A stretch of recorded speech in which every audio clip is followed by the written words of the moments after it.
Welcome to the Privacy Report. We're here to help you cut through the noise of the digital world and find real, practical ways to get control. Today, we're tackling something huge for families, setting digital boundaries, keeping kids safer online, but, doing it without the nightly tech wrestling match. Exactly. I mean, almost every home now is just full of screens, right? Laptops, phones, consoles, TVs. Yeah. And trying to manage it all with separate apps on every single device, it's frankly exhausting. Yeah. And often it just doesn't work that well. Yeah, kids find ways around things. They do.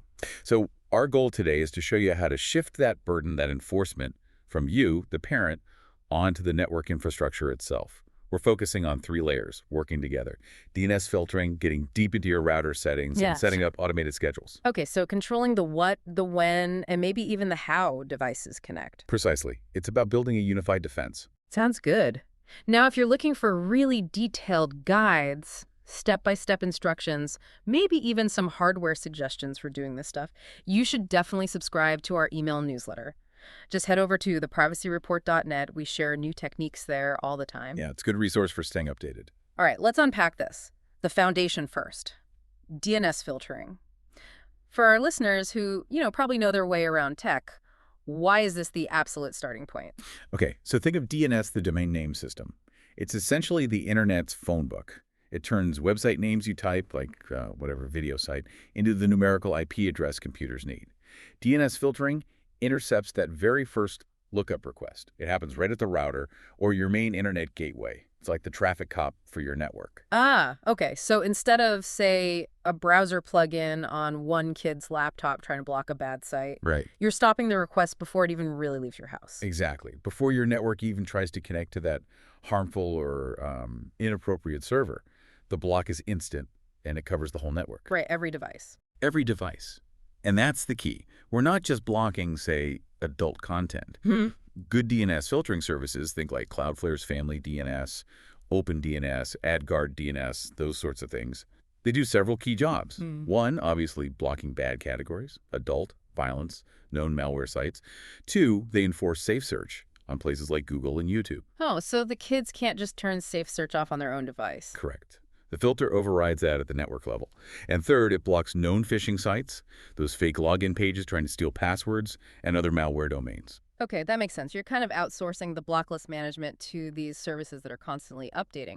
But, here's a question for our privacy-aware listeners. If we send all our DNS lookups, all our website requests, through a third party like Cloudflare or Google, aren't we maybe swapping one risk for another, privacy-wise? That's a really important point. And yes, it's a trade-off you absolutely need to be aware of. Using a free centralized service means you are trusting that company not to log your browsing habits or sell that data. That's why we often lean towards services that explicitly state they have 0 logging policies. Or, for those who want to get more technical, you could look into setting up encrypted DNS, like DNS over HTTPS, right on your router if it supports it. Gotcha. But for child safety, the huge win is that router-level configuration. Every single thing that connects to your laptop, their tablet, a gaming console, even a friend's phone visiting it, all inherits that protection automatically. It just works. It's the baseline security layer you don't have to think about daily. Okay, foundational layer set. Now, this is where I think it gets really powerful, the router. That box, usually hidden away somewhere, how do we make it an active tool? Right, it's a central gateway, isn't it? And routers today, even standard consumer ones, have way more control built in than people realize. The key move is segmentation. First step, obviously, is logging into your router's admin page. And please, please tell me you've changed the default password. Chuckles, hopefully. Yeah. Yes, absolutely. Critical first step. Essential. Once you're in, you need to look for sections usually called parental controls, access controls, maybe device management, or sometimes QoS settings. And we're not just flipping one master parental control switch on, are we? No, definitely not. That's usually too blunt an instrument. The smarter approach is creating separate sort of digital zones or profiles. You group the kids' devices together, like maybe Johnny has a tablet and a games console, put those into one group. Susie has a laptop, that's another group, maybe.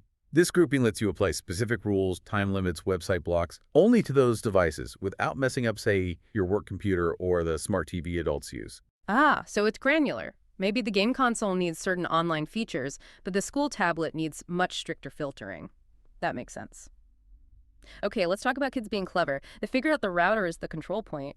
How do we stop them from just resetting it or finding a workaround? Oh yeah, they're resourceful. Yeah. Tamper prevention has two sides, physical and digital. Hmm. Physically, put the router somewhere they can't easily get to it, not just to hit the reset button, but even just to unplug it and plug it back in, hoping to disrupt things. Digitally, you need to lock down that admin access. Change the default admin username and password. Use something strong. If your router lets you change the admin interface port number, do it. Even better if it offers two-factor authentication for logging into the router settings. Enable that immediately. The network enforces the rules, but you, the admin, need to be secure. Okay, locked on router, filtered content. Now the big one for family life, time limits. Bedtime means bedtime. How do we use the router to automate that? Make the internet actually turn off? Right. Scheduling is maybe the single most impactful thing for just reducing daily friction. It sets clear, non-negotiable offline times. Homework time, dinner time, and crucially, bedtime. It stops that late-night scrolling under the covers. The trick to making this work smoothly in a house where, say, parents might need internet access late for work or streaming is using separate SSIDs. SSID. Okay, just explain that quickly. That's the Wi-Fi network name we see on our devices. Exactly, your Wi-Fi name. Yeah. So instead of having just one network, like Smith Family Wi-Fi, you Okay. create a second one, maybe call it Kids Wi-Fi or something obvious. You connect all the children's devices only to the second Kids Wi-Fi network. Your devices, the main smart home stuff, stay on the primary network. And that connects back to what you mentioned, smart devices. My security camera needs to be online 24/7. Precisely. If you put your security camera or your smart thermostat on the kids' Wi-Fi network that has a schedule, well, they'll switch off at 8:30 p.m. too, which defeats the purpose. Hmm. So essential devices stay on the main, always-on network. The kids' Wi-Fi network is the one you put on a strict schedule, using the router's access control or parental control time settings. You define the on hours, maybe say 7 a.m. to 8:30 p.m. on school nights, perhaps a bit later on weekends. And the router just cuts off that specific Wi-Fi network at the scheduled time. Yep. The devices might still show they're connected to kids' Wi-Fi, but the router simply stops passing any internet traffic to or from them. It's like the road is closed. That feels very final. Less room for argument. It creates a consistent, unemotional boundary. Now, for the determined kid, you also need to block the obvious escape routes, disable the guest network feature on your router, or password protect it very strongly, because guest networks often bypass the main controls. And, well, you still need to be aware if they try connecting to a neighbor's unsecured Wi-Fi, if that's a possibility. The tech is strong, but you still need some awareness. Okay, so we've built quite the technical fortress here. DNS filtering, specific device rules, strict schedules. Does this replace needing to talk to our kids about being safe online? That's the crucial question, isn't it? And the answer is absolutely not. But what's interesting is how these technical controls can actually help the conversations. Think of the tech layers as the safety net. They enforce the basic rules automatically.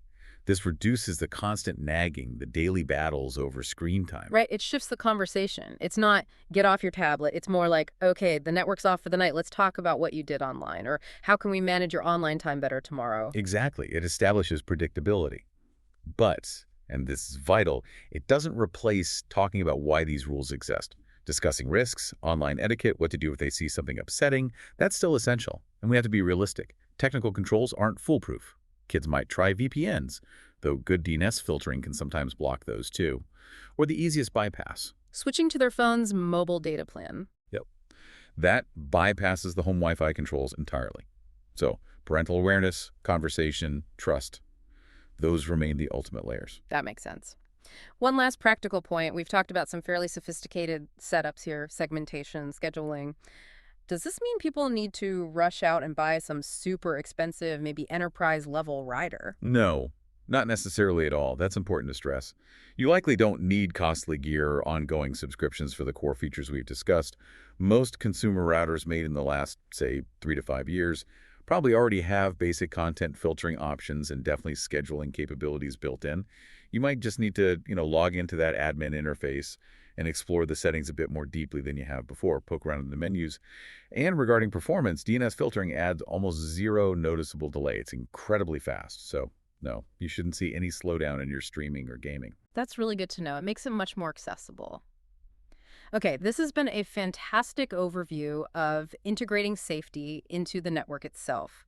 We've covered DNS filtering as a foundation, using router settings for detailed control and device grouping, and then automated scheduling for those hard boundaries. It really is an integrated approach. It takes some setup, yes, but it empowers you by automating a lot of the day-to-day digital policing, hopefully freeing up mental energy for better family connection. So maybe the thought to leave you with is this.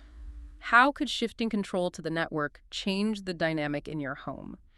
Moving away from constant monitoring towards predictable, enforceable boundaries that might just foster healthier digital habits for everyone. It's about setting the stage for safety so that real trust and responsibility can actually grow within those boundaries. Well put. Thank you so much for tuning in to the Privacy Report. Please do like and subscribe wherever you get your podcasts so you don't miss our next conversation. Yes, thanks for joining us today. And one final note, this discussion was made with the assistance of AI.